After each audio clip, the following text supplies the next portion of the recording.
نحمده ونصلي على رسوله الكريم أما بعد فأعوذ بالله من الشيطان الرجيم بسم الله الرحمن الرحيم رب اشرح لي صدري ويسر لي أمري واحلل عقدة من لساني يفقهوا قولي. السلام علیکم ورحمۃ اللہ وبرکاتہ. ناظرین، پروگرام دعا کیجئے کے ساتھ آپ کی خدمت میں حاضر ہیں. آج ہم انشاءاللہ دل کی سلامتی کے لیے دعائیں آپ کے ساتھ شیئر کریں گے، کیونکہ دل ہی تو سب کچھ ہے. اگر دل درست ہوا تو سب کچھ درست ہو جائے گا، اور اگر دل بگڑ گیا تو ہر چیز بگڑ جائے گی. دنیا اور آخرت دونوں کی کامیابی کا انحصار دل کی سلامتی پر ہے. دل ہی زندگی کی بنیاد ہے. دل نہ رہے، دل کام نہ کرے تو انسان زندہ نہیں رہ سکتا. اسی طرح انسان کی اخلاقی، روحانی، ایمانی صحت کا انحصار بھی دل کی سلامتی پر ہے. تو ہمیں اس سلسلے میں کوشش کے ساتھ ساتھ اللہ سبحانہ وتعالیٰ سے دعا بھی کرنی چاہیے. دعائیں تو آپ کو بعد میں بتائیں گے.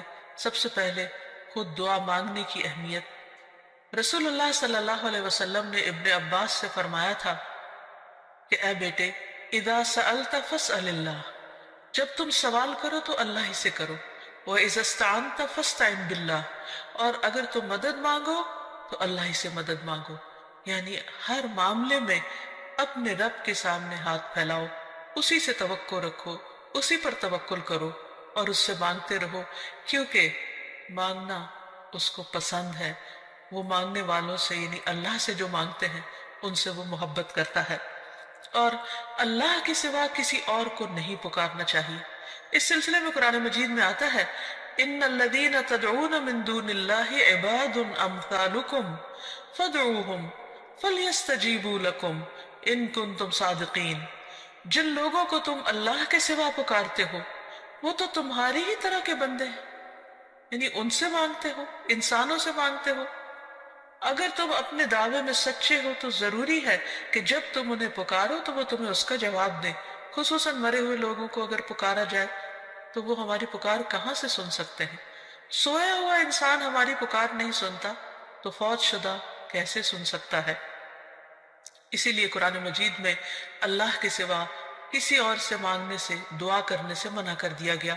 فرمایا فَلَا تَدْعُ مَعَ اللَّهِ إِلَٰهًا آخَرَ فَتَكُونَ مِنَ الْمُعَذَّبِينَ.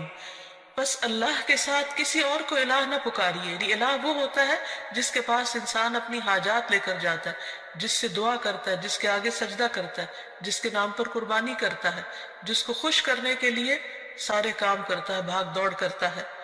تو اللہ کے ساتھ کسی اور کو الہ نہ پکاریے، ورنہ آپ بھی سزا پانے والوں میں سے ہو جائیں گے. یعنی اللہ سبحانہ وتعالیٰ کسی صورت میں بھی شرک کو پسند نہیں فرماتے. اور پھر یہ بھی یاد رکھیے کہ دعا کرنے سے پہلے اللہ سبحانہ وتعالیٰ کی حمد و ثنا ضروری ہے. لا الہ الا اللہ وحدہ لا شریک لہ، لہ الملک و لہ الحمد وہو علی کل شیء قدیر. اس کلمے کو پڑھیے یا کوئی اور حمد و ثنا کے الفاظ جو بھی آپ کی چوائس کے ہوں، کیونکہ حمد و ثنا تو اصل میں اللہ کی محبت کے ساتھ ہی آتی ہے. جتنی محبت زیادہ ہوگی اتنی خوشی کے ساتھ آپ اللہ کی تعریف کریں گے. پھر اسی طرح درود شریف پڑھنا نہیں بھولیے. درود شریف پڑھنے سے 10 رحمتیں آتی ہیں، دعائیں قبول ہوتی ہیں. اور پھر یہ کہ دین اور دنیا کی ہر بھلائی اللہ تعالیٰ ہی سے مانگیے.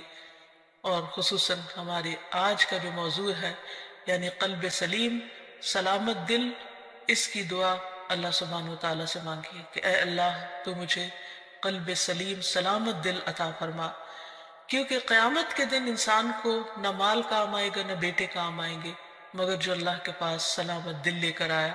اللہ تعالیٰ فرماتے ہیں يوم لا ينفع مال ولا بنون إلا من أتى الله بقلب سليم.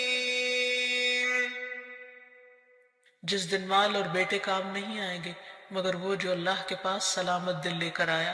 کیونکہ اگر دل درست ہو تو تمام جسم درست، تمام کام درست، اور اگر دل بگڑ جائے تو ہر چیز بگڑ جاتی ہے.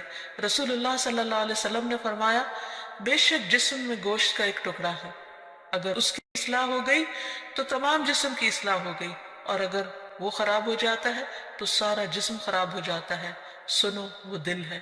اور پھر آپ نے دل ہی کی طرف اشارہ کرتے ہوئے فرمایا کہ التقویٰ ہا ہونا، تقویٰ یہاں پر ہوتا ہے، یعنی اللہ کا ڈر جو تمام معاملات کو درست کرتا ہے. دل کے سلسلے میں یہ بات بھی یاد رہے کہ دل کی حالت ہمیشہ بدلتی رہتی. اگر آپ ایک دفعہ اپنے دل کو صحیح رستے پر لے بھی آئے تو کوئی گارنٹی نہیں کہ وہ ہمیشہ صحیح رہے گا، کیونکہ اس کے پلٹنے میں کچھ دیر نہیں لگتی. اس بات کو حدیث میں بہت اچھی طرح بیان کیا گیا ہے. رسول اللہ صلی اللہ علیہ وسلم نے فرمایا بے شک قلب کو قلب اس لیے کہتے ہیں کہ وہ پلٹتا رہتا ہے، اور دل کی مثال تو اس پر کسی ہے جو کسی درخت کے تنے کے ساتھ لٹکا ہوا ہو اور ہوا اسے الٹ پلٹ کرتی رہتی ہو، کبھی سیدھا کبھی الٹا. اس لیے سلامت دل رکھنا ایک بہت ہی مشکل کام ہے، کیونکہ انسان کبھی اس میں شکوک و شبہات آ جاتے ہیں، کبھی خواہشات اور شہوات آ جاتی ہیں، کبھی انسان کا ایمان بڑھنے لگتا ہے، کبھی گھٹنے لگتا ہے. تو دل کی حالتیں تبدیل ہوتی رہتی ہیں. دعا یہ کرنی چاہیے کہ ہماری موت اس حالت میں آئے کہ ہمارا دل اللہ کے رب ہونے پر راضی ہو، محمد صلی اللہ علیہ وسلم کے نبی ہونے پر اور اسلام کے دین ہونے پر، اور ہم اللہ تعالیٰ کے بارے میں اچھا گمان لیے ہوئے اس دنیا سے رخصت ہوں. دل کی تبدیلی کے بارے میں ایک اور حدیث میں بھی آتا ہے، نبی صلی اللہ علیہ وسلم نے فرمایا ابن آدم کا دل اس ہنڈیا سے بھی زیادہ تیزی کے ساتھ بدلتا ہے جو خوب کھول رہی ہو. یعنی دل کی حالت اتنی تیزی سے اگر تبدیل ہوتی ہے اور اس میں کچھ دیر نہیں لگتی تو کس قدر ڈرنے کی بات ہے. سلامت دل کی دعائیں کرنے سے پہلے ہمیں چند ان باتوں کا بھی تذکرہ کر لینا چاہیے کہ جو انسان کے دل کی بیماریوں کا سبب بنتے ہیں. جسمانی بیماریوں کے تو بہت سے اسباب ہو سکتے ہیں، لیکن عموماً ہم روحانی بیماریاں، اخلاقی بیماریاں یا دل کے تزکیے سے متعلق جو بیماریاں ہیں ان کا ذکر نہیں کرتے. تو آئیے دیکھتے ہیں کہ وہ کون سی چیزیں ہیں جو دل کو بیمار کرتی ہیں. اس میں ایمان کے بعد کفر، ناشکری، یہ دل کی بیماری کا سبب بنتی ہے. پھر اسی طرح اللہ سبحانہ وتعالیٰ سے زیادہ اوروں کا خوف، یعنی اللہ تعالیٰ اس بات کا حقدار ہے کہ سب سے زیادہ ہم اس سے ڈریں. ہم عموماً اپنے ظاہر کے بارے میں کیوں اتنے کانشیس ہوتے ہیں؟ کیونکہ لوگ دیکھتے ہیں، اور دل کے بارے میں غافل ہوتے ہیں حالانکہ اللہ سبحانہ وتعالیٰ اس کو دیکھتے ہیں. پھر اللہ تعالیٰ کے ذکر سے روگردانی دل کو بیمار کر دیتی ہے. نبی صلی اللہ علیہ وسلم نے فرمایا اس شخص کی مثال جو اپنے رب کو یاد کرتا ہے اور جو اپنے رب کو یاد نہیں کرتا زندہ اور مردہ جیسی ہے. یعنی اتنا بڑا فرق ہے. پھر اسی طرح مشکلات میں اللہ تعالیٰ کی طرف رجوع نہ کرنا، یہ دل کو بیمار کر دیتا ہے. نمازیں چھوڑنا، خصوصاً جمعہ چھوڑ دینا، فرائض سے پیچھے رہنا. نبی صلی اللہ علیہ وسلم منبر کی سیڑھیوں پر چڑھتے ہوئے فرما رہے تھے لوگ جمعہ کی نماز چھوڑنے سے باز آ جائیں ورنہ اللہ ان کے دلوں پر مہر لگا دے گا، پھر وہ غافلوں میں سے ہو جائیں گے. اسی طرح بلا عذر، بلا وجہ نماز چھوڑ دینا. آپ صلی اللہ علیہ وسلم نے فرمایا جو شخص سستی کی وجہ سے بلا عذر 3 جمعے چھوڑ دے اللہ تعالیٰ اس کے دل پہ مہر لگا دیتا ہے. پھر اسی طرح قرآن میں غور و فکر نہ کرنا، یہ دلوں کو بیمار کر دیتا ہے. علم سے دوری، سیکھا ہوا علم بھلا دینا. پھر آیات سے نصیحت نہ لینا، یعنی قرآن مجید پڑھنا، تلاوت کرنا، لیکن اس میں غور و فکر نہ کرنا اور اس سے کوئی سبق حاصل نہ کرنا. پھر سیکھ کر سمجھ کر اپنی مرضی کرنا اور غلط رستوں پر چلنا. پھر غلط کاموں کے بھی ایسے برے نتائج ہوتے ہیں جن کی وجہ سے دل سخت ہو جاتے ہیں، جیسے گناہ کرنا دلوں پر غلبہ پانے والا ہے. یعنی گناہ کے اثرات ہوتے ہیں، گناہ دلوں کو زنگ آلود کر دیتے ہیں، گناہ سے دلوں کی روشنی ختم ہو جاتی ہے. رسول اللہ صلی اللہ علیہ وسلم نے فرمایا جب کسی مسلمان سے کوئی گناہ سرزد ہوتا ہے تو اس کے دل پر ایک سیاہ دھبا پڑ جاتا ہے. اگر وہ توبہ کرے اور باز آ جائے اور استغفار کر لے تو اس کا دل پھر سے صاف اور روشن ہو جاتا ہے. ورنہ جتنے گناہ بڑھتے جاتے ہیں اتنے ہی سیاہ دھبے بڑھتے جاتے ہیں، حتیٰ کہ اس کے دل پر وہ زنگ چھا جاتا ہے جس کا ذکر اللہ عز و جل نے قرآن میں کیا ہے. کلا بل ران علی قلوبہم ما کانوا یکسبون. ہرگز یہ بات نہیں بلکہ ان لوگوں کے دلوں پر ان کے برے اعمال کا زنگ لگ گیا ہے.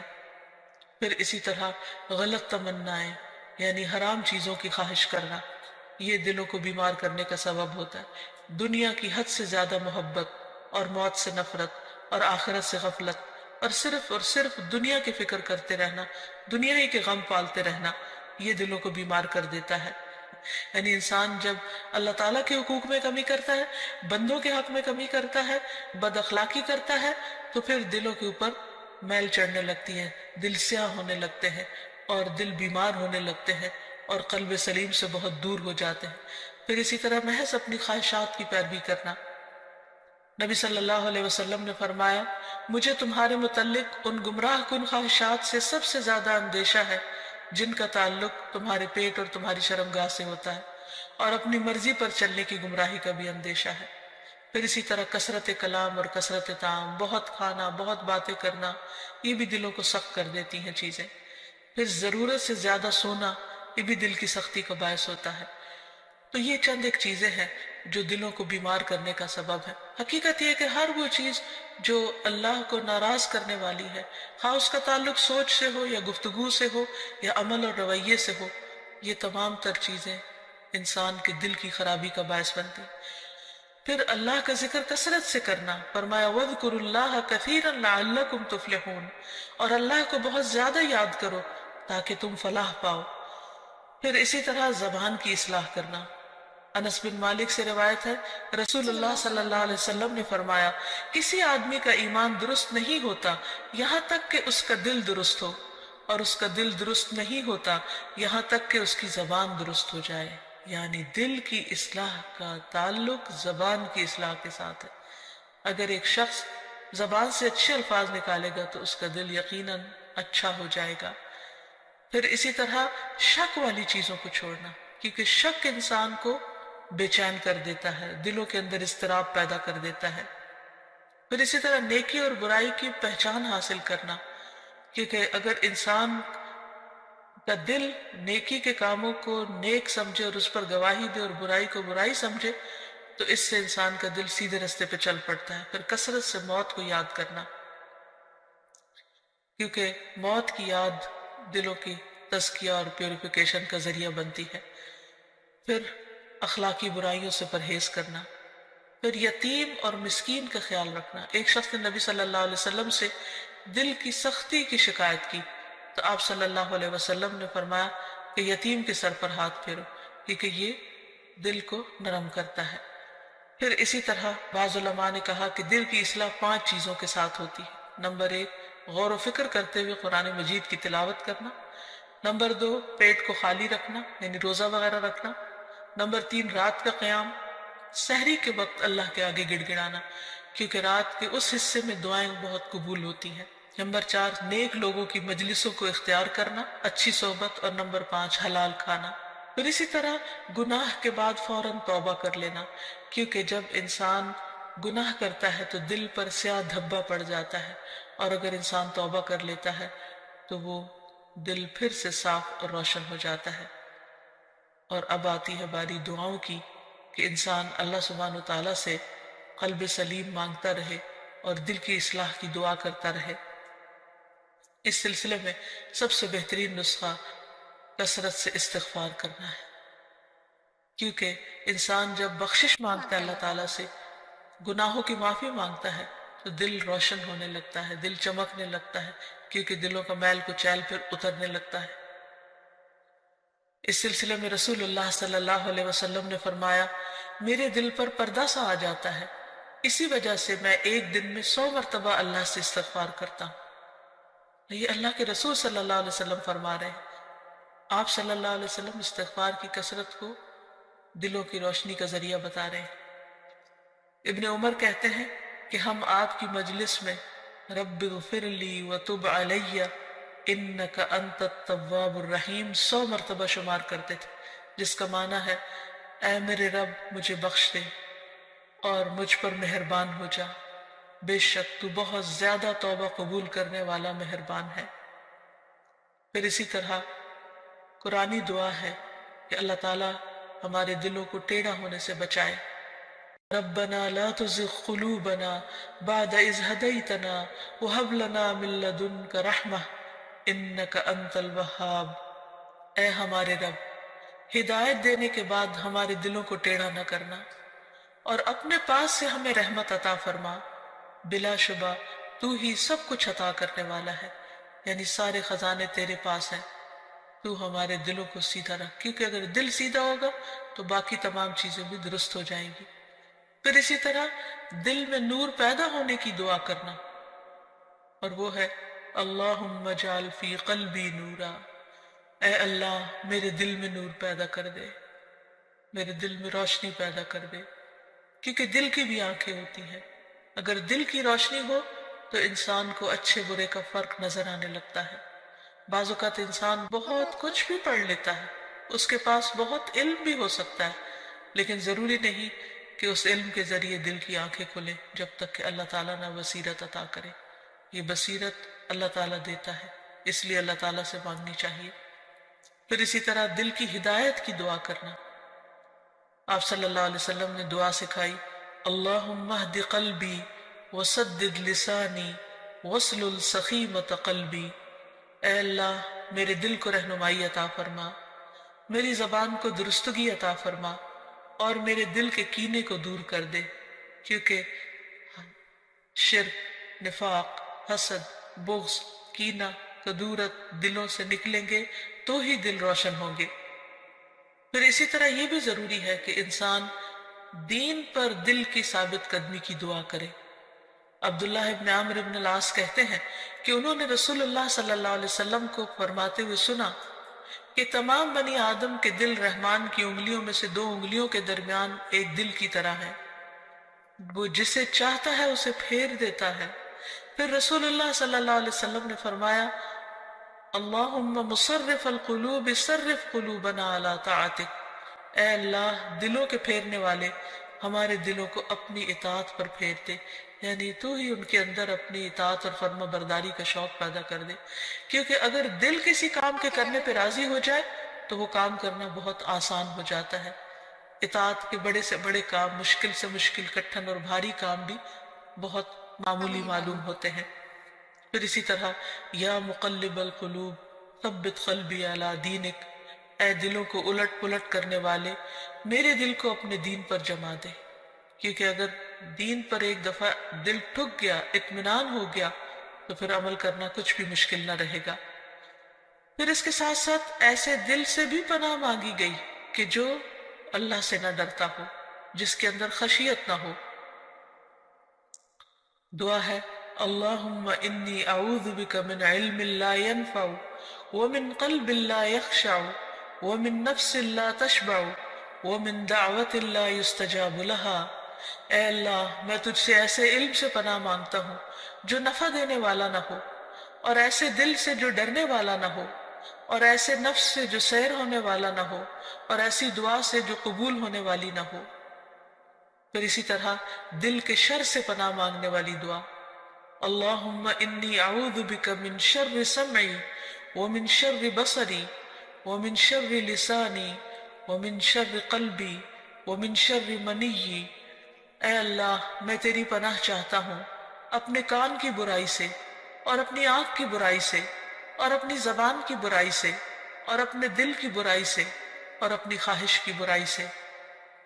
پھر دل کو صاف کرنے کی دعا، اللہم اغسل قلبی بماء الثلج والبرد ونق قلبی من الخطایا کما نقیت الثوب الابید من الدنس وباعد بینی وبین خطایایا کما باعدت بین المشرق والمغرب، اے اللہ میرے دل کو برف اور اولے کے پانی سے دھو دے، اور میرے دل کو خطاؤں سے صاف کر دے جیسے سفید کپڑے کو میل سے صاف کیا جاتا ہے، اور میرے اور میری خطاؤں کے درمیان اتنی دوری کر دے جتنی دوری تو نے مشرق اور مغرب میں رکھی ہے۔